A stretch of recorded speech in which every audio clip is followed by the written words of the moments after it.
Halo kawan pajak, kembali lagi di YouTube KPP Pratama Muara Bungo. Cortex telah berlaku mulai masa pajak Januari 2025. Kali ini, kami akan membuat tutorial Cortex bagi instansi pemerintah. Selamat menyaksikan.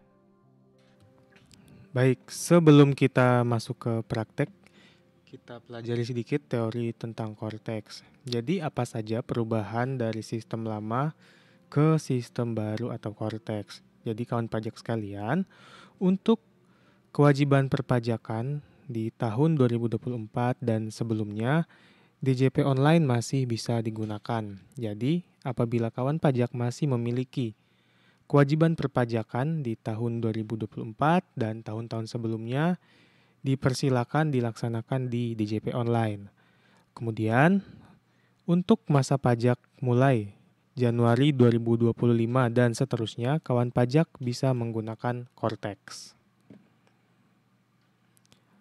Kemudian, untuk akses Cortex, kita akses dari akun PIC yang ditunjuk. Seperti pada gambar ya. Jadi kita mengenal konsep impersonate seperti ini. Nantinya akun instansi berfungsi untuk mengatur PIC saja. Jadi untuk menerbitkan bukti potong ataupun melaporkan SPT tidak bisa. Kita harus akses dari akun PIC yang ditunjuk. Kemudian di Cortex tidak bisa membuat billing secara mandiri seperti di DJP online. Jadi billing di Cortex itu sangat terbatas dan untuk billing nantinya dibuat dari draft SPT massa. Nah, kawan pajak sekalian, untuk proses bisnis di DJP online selama ini yang banyak terjadi ya, instansi pemerintah membuat billing, lalu billing tadi disetorkan ke bank. Nah, banyak yang prosesnya hanya dilaksanakan di dua ini saja. Padahal seharusnya setelah billing disetorkan atau dibayarkan, harusnya instansi pemerintah membuat bukti potong di aplikasi eBupot Unifikasi. Kemudian bukti potong tersebut disampaikan atau dilaporkan ke SPT Massa Unifikasi dan SPT Massa PPH pasal 21. Seharusnya seperti itu. Namun seperti tadi saya sampaikan, sering terjadi instansi pemerintah hanya melakukan dua kewajiban ini. Jadi kawan pajak sekalian, untuk di Cortex, proses bisnisnya dibalik ya. Jadi instansi harus membuat bukti potong terlebih dahulu untuk PPH-nya. Setelah bukti potong dibuat, bukti potong akan disampaikan ke SPT massa setiap bulan. Nah, ketika bukti potong ini akan dilaporkan atau disampaikan ke SPT massa, disitulah kita bisa melakukan pembayaran. Nanti akan ada dua opsi. Yang pertama, yaitu pembuatan billing baru. Atau yang kedua, penarikan dari deposit pajak. Nah, yang kedua ini kawan pajak bisa lakukan apabila sebelumnya telah melakukan pembayaran melalui deposit pajak. Bagaimana untuk SPT-nya? Jadi, ada 3 SPT yang wajib disampaikan oleh instansi pemerintah. Yang pertama, SPT massa PPH pasal 21. Apa saja yang masuk ke sini? Yang pertama, bukti pemotongan bulanan pegawai tetap. Ini terdiri dari PPh pasal 21 atas gaji, tunjangan, dan lain-lain untuk pegawai tetap. Kemudian yang kedua, bukti pemotongan selain pegawai tetap, yaitu PPh pasal 21 untuk non-PNS masuk sini. Kemudian PPh pasal 21 untuk penghasilan final. Ini biasanya yang dipotong sesuai golongan. Seperti itu ya, jadi ada dua bukti potong, yaitu bukti pemotongan bulanan pegawai tetap dan bukti potong selain pegawai tetap. Nanti akan masuk ke SPT massa PPh pasal 21. Kemudian yang kedua adalah SPT massa PPh Unifikasi. Nah, apa saja yang masuk ke SPT massa PPh Unifikasi? Yang pertama yaitu PPh pasal 22, yaitu pemungutan oleh bendaharawan. Yang kedua, PPh pasal 23 atas jasa dan sewa. Kemudian yang terakhir, PPh pasal 4 ayat 2. Ini biasanya terkait konstruksi dan penyewaan gedung atau bangunan. Yang terakhir, yaitu SPT masa. Baik, simulasi kasus pertama. PPh pasal 21 pegawai tetap. Bapak A merupakan pegawai tetap instansi pemerintah XYZ dengan berstatus K1 golongan 3A. Pada bulan Februari, Bapak A menerima penghasilan dengan rincian sebagai berikut. Nah, ini dari aplikasi Amrah Gaji ya. Bagaimana teknis pemotongan dalam sistem Cortex-nya? Yang pertama harus kita lakukan yaitu kita login ke Cortex menggunakan akun PIC kantor yang sudah ditunjuk. Ini bisa bendahara, tim keuangan, ataupun kepala kantor. Selanjutnya, kita impersonate ke akun kantor. Kemudian kita masuk ke eBupot, pilih bukti pemotongan bulanan pegawai tetap. Kita klik Create eBupot, kemudian kita isi datanya. Mulai dari masa pajak, kemudian ini akan ada pertanyaan apakah pegawai asing atau tidak, kita pilih tidak.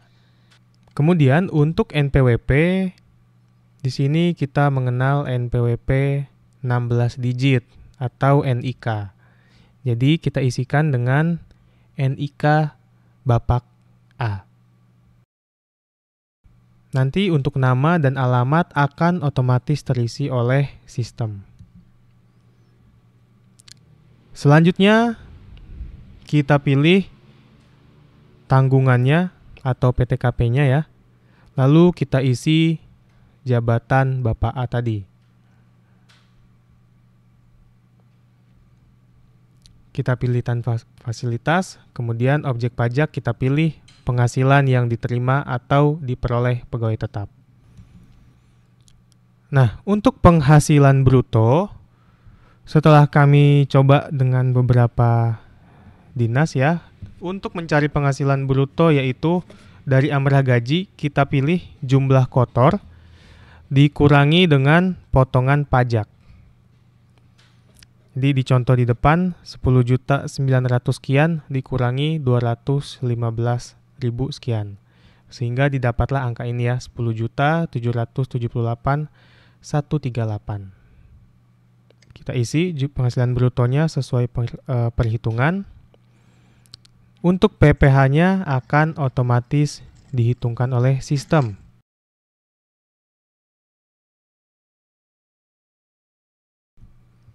Kita pastikan jumlah PPh-nya sudah sama yang di aplikasi Cortex dengan aplikasi Amrah Gaji atau yang sudah kita potong.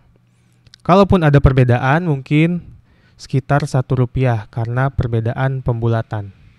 Seperti contoh di depan, PPh-nya sudah sama-sama 215.000 sekian, hanya beda Rp1 karena perbedaan pembulatan. Yang perlu diperhatikan, Bapak Ibu sekalian, status PTKP jangan sampai salah. Kita contohkan apabila PTKP-nya salah. Nah, jumlah PPh-nya bisa berubah. Oke.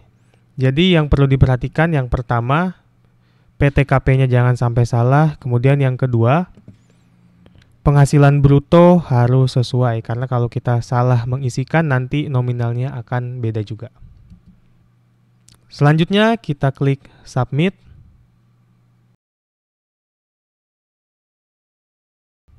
Oke, dan bukti potong sudah berhasil dibuat. Kita lanjut simulasi PP pasal 21 dengan pegawai kedua. Pegawai kedua yaitu Bapak B merupakan pegawai tetap yang berstatus TK0 dan golongan 2D. Pada bulan Februari, Bapak B menerima penghasilan dengan rincian penghasilan brutonya 4 juta dan PPh-nya Rp0. Langkahnya sama seperti tadi, kita klik create, kita pilih masanya, kita isi NIK-nya, kita pilih PTKP-nya, kita isi jabatannya, objek pajaknya pegawai tetap. Kita isi penghasilan brutonya Rp4 juta. Nah, kawan pajak, bagaimana jika pegawai tidak ada PPh yang dipotong? Apakah bukti potongnya tetap harus dibuat? Jawabannya adalah iya. Tetap harus dibuat untuk seluruh pegawai, baik yang ada potongan pajak maupun yang potongan pajaknya 0. Oke. Karena contoh di ilustrasi kasus kita hanya 2, maka langkah selanjutnya adalah kita bisa menerbitkan bukti potongnya. Setelah diterbitkan, bukti potong akan pindah ke menu telah terbit. Kita lanjut, masih di simulasi kasus PP pasal 21. Ternyata Bapak A dan Bapak B juga menerima penghasilan final pada bulan Februari sebesar masing-masing Rp3 juta. Bagaimanakah teknis pemotongan pajak atas penghasilan tersebut? Jadi, kita masuk ke menu bukti pemotongan selain pegawai tetap. Kita klik create e-bupot, kemudian kita pilih masa pajaknya, kita isi NIK Bapak A,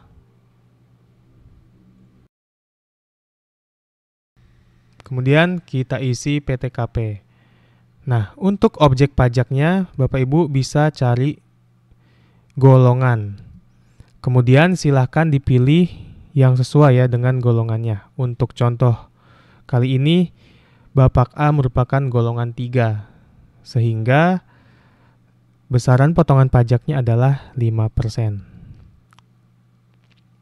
Oke, kita isikan penghasilan brutonya Rp3 juta sesuai ilustrasi. Selanjutnya, referensi dokumen silakan disesuaikan dengan dokumen di kantor Bapak Ibu sekalian. Ini kita contohkan, dokumennya adalah bukti pembayaran honor 001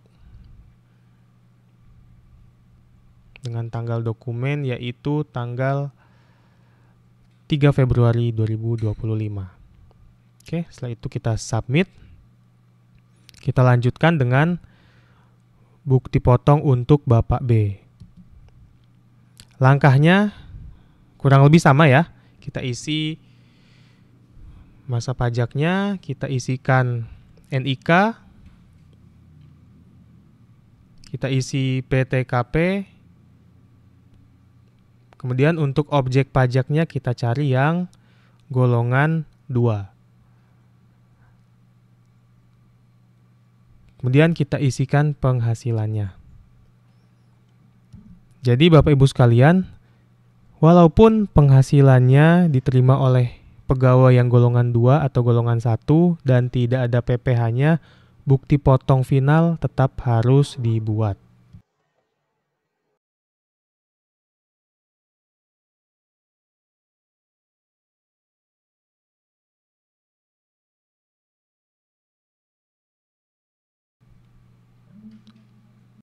Setelah semua bukti potong final kita buat, langkah selanjutnya adalah kita centang lalu kita terbitkan. Kita masukkan kata sandi penanda tangan atau paspres.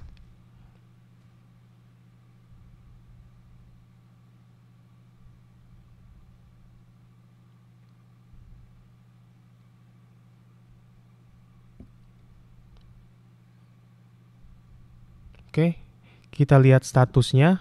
Apabila statusnya masih signing in progress, maka ini masih menunggu bukti potong di tanda tangan.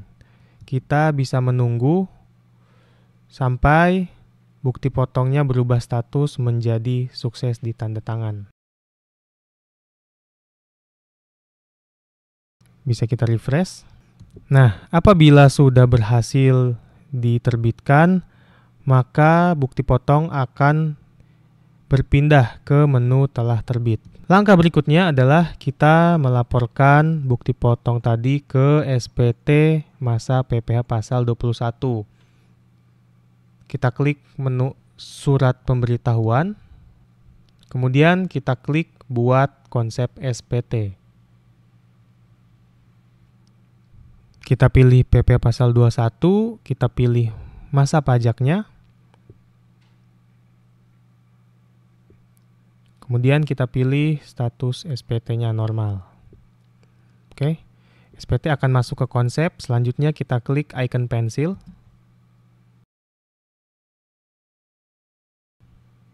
Kita akan masuk ke induk SPT. Nah, di sini kita lihat ya, jumlah PPh-nya akan terekap.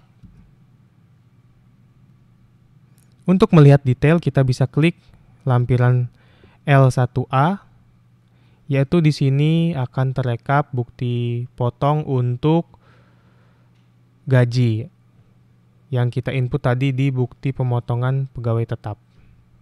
Seperti contoh tadi ya, ada 2 bukti potong di sini. Selanjutnya untuk yang final kita lihat di L3.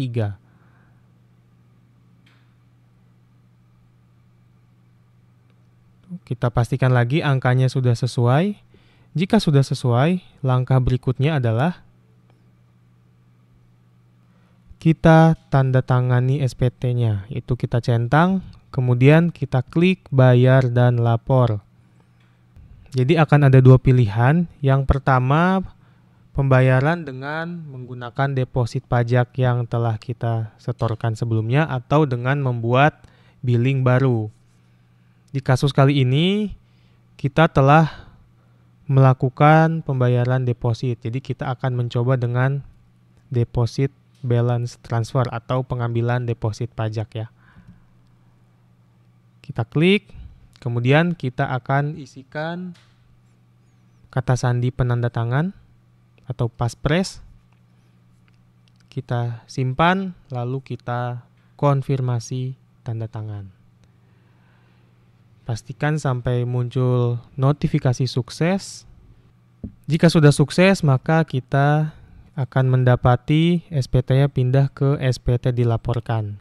Kemudian kita bisa download tanda terima yang berwarna hijau, dan kita juga bisa mendownload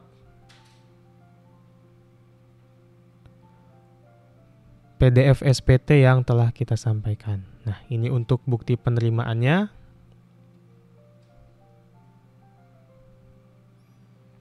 Kemudian ini untuk SPT-nya.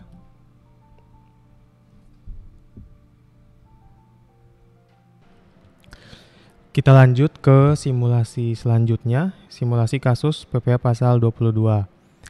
Instansi pemerintah XYZ melakukan pembelian barang A sebanyak 1 unit dengan menggunakan uang persediaan kepada CV ABC yang PKP. Dengan nilai transaksi 12 juta belum termasuk PPN. Sesuai kontrak 001 tanggal 21 Februari 2025. Bagaimana teknis pembuatan bukti pungut PPh pasal 22 di Cortex? Langkah pertama, kita masuk ke EBUPOT, kemudian pilih BPPU. Kemudian kita klik Create EBUPOT BPPU. Kita pilih masa pajaknya. Kemudian kita isi NIK atau NPWP rekanan.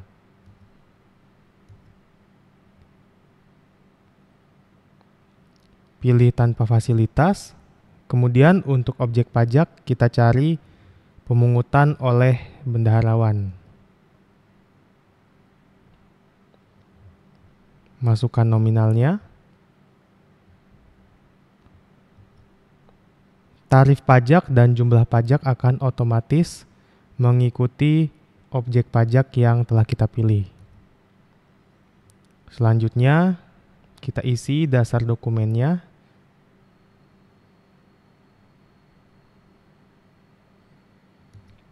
Kemudian pilih metode pembayaran. Nah, kawan pajak di sini ada mekanisme langsung. Mekanisme langsung digunakan hanya untuk Satker atau instansi pemerintah yang melakukan pembayaran LS melalui KPPN. Jadi untuk Bapak Ibu sekalian yang di OPD atau pemerintah daerah, seluruh metode pembayarannya silakan dipilih melalui mekanisme uang persediaan.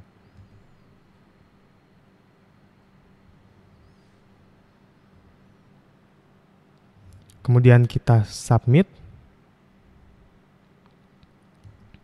sampai statusnya berubah menjadi diserahkan. Kita lanjut ke simulasi berikutnya, simulasi kasus PPh pasal 23. Instansi pemerintah XYZ melakukan pembelian jasa servis kendaraan bermotor dengan nilai transaksi 6 juta belum termasuk PPN, kontrak 02, tanggal 3 Februari. Masih di menu yang sama, kita tambahkan Create EBUPOT unifikasi, kita pilih masa pajaknya, kita isi identitas rekanan, oke, dengan NPWP 16 digit, kita pilih tanpa fasilitas, kemudian untuk objek pajak, kita cari jasa yang paling sesuai ya. Oke, kita pilih jasa perawatan kendaraan. Kita masukkan nominalnya 6 juta, tarif dan besaran pajak akan otomatis terisi. Selanjutnya kita isi dasar dokumen.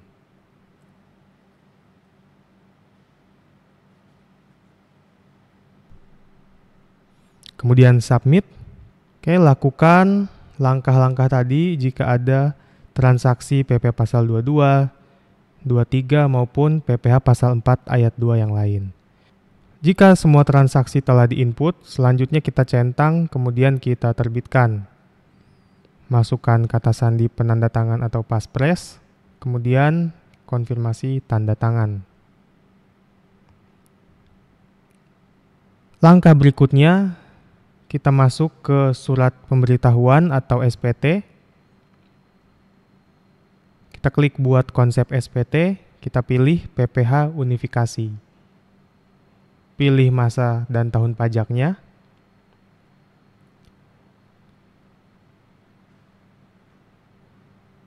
Kita masuk ke konsep. Nah, di induk ini kita akan melihat rangkuman atau total transaksi PPh di masa tersebut. Seperti contoh kita ya, ada PPh 22 sebesar 180.000 dan PPh 23 sebesar 120.000. Selanjutnya bisa kita klik centang. Kemudian kita klik bayar dan lapor. Akan muncul dua pilihan pembayaran, yaitu dengan penarikan deposit atau membuat billing baru. Kali ini kita akan coba membuat billing baru. Kita klik create billing code. Kita masukkan kata sandi atau paspres. Simpan lalu konfirmasi tanda tangan. Seperti biasa, maka SPT akan masuk ke SPT menunggu pembayaran. Dan billingnya akan otomatis di-create oleh sistem seperti contoh di depan. Apabila kita telah menerima kode billing bisa langsung kita bayarkan seperti biasa melalui bank ataupun kantor pos. Jika telah dibayar, SPT akan otomatis tersubmit. Seperti contoh di depan, kemudian kita bisa download tanda terima maupun SPT-nya.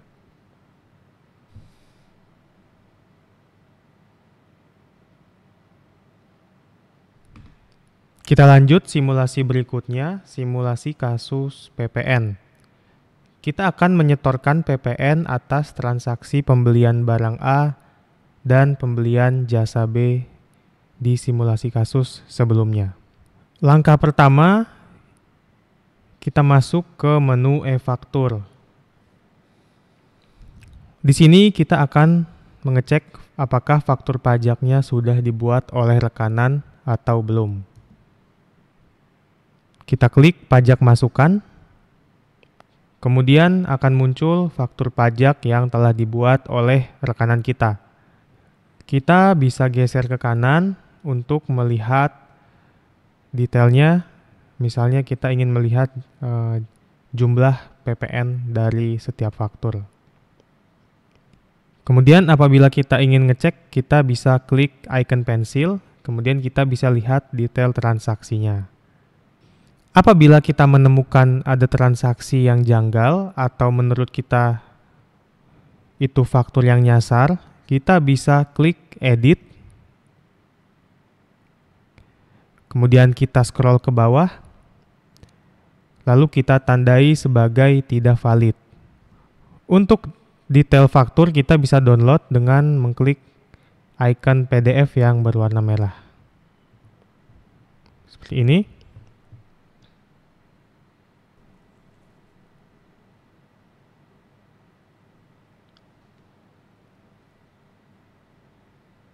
Apabila kita sudah yakin dengan faktur pajak yang muncul, kita bisa melanjutkan ke proses berikutnya, yaitu kita akan menyampaikan SPT masa PPN. Kita klik SPT, kemudian kita klik buat konsep SPT. Kita pilih PPN. Lanjut, kita pilih masa pajak.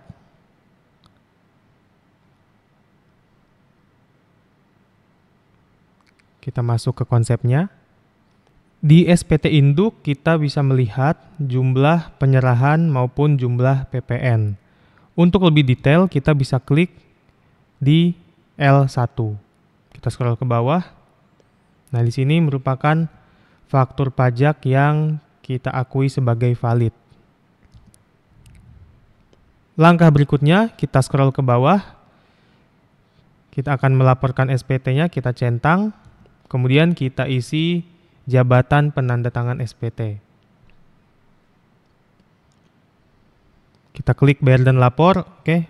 Kemudian akan muncul pilihan pembayaran. Kali ini kita pilih pembayaran menggunakan deposit.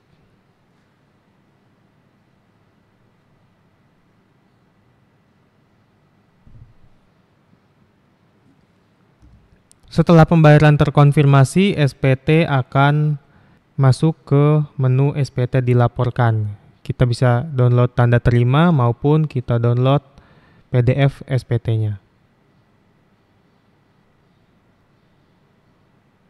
Simulasi kasus terakhir di PPN. Ada faktur pajak yang telah ditandai sebagai tidak valid dan SPT masa PPN-nya telah disampaikan. Ternyata, 1 minggu kemudian diketahui bahwa faktur pajak tersebut adalah valid. Bagaimana pembetulan SPT masa PPN dan penyetoran kembali PPN yang kurang? Langkah pertama, kita masuk ke Cortex, jangan lupa impersonate. Kemudian masuk ke menu e-faktur. Kita klik pajak masukan. Kemudian kita cari faktur pajak yang sudah terlanjur kita buat tidak valid. Kemudian kita klik edit, kita scroll ke bawah, kemudian kita tandai sebagai valid.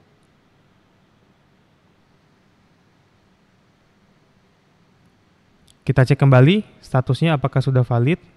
Ketika sudah valid, kita bisa lanjutkan. Kita lanjut ke menu SPT. Kemudian kita buat konsep SPT, pilih PPN, pilih masa pajak Februari. Kemudian kita pilih pembetulan.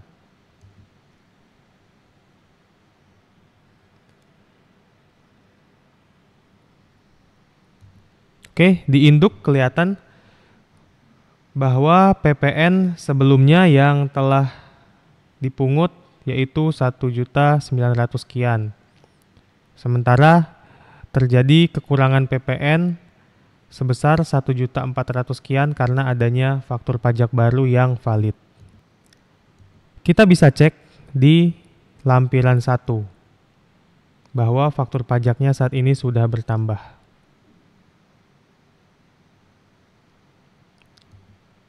Apabila datanya sudah kita pastikan benar, kita bisa kembali menyampaikan SPT-nya. Kita centang, kita isi jabatan, kemudian kita bayar dan lapor, kemudian kita bayar, baik itu melalui deposit ataupun pembuatan kode billing baru. Kita tanda tangan.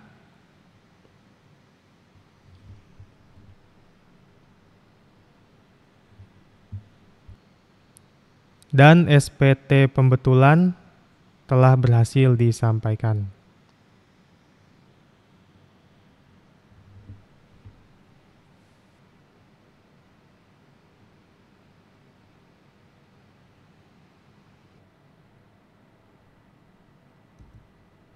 Nah, itu dia tutorial Cortex bagi instansi pemerintah. Sekian dari kami, sampai jumpa di video berikutnya.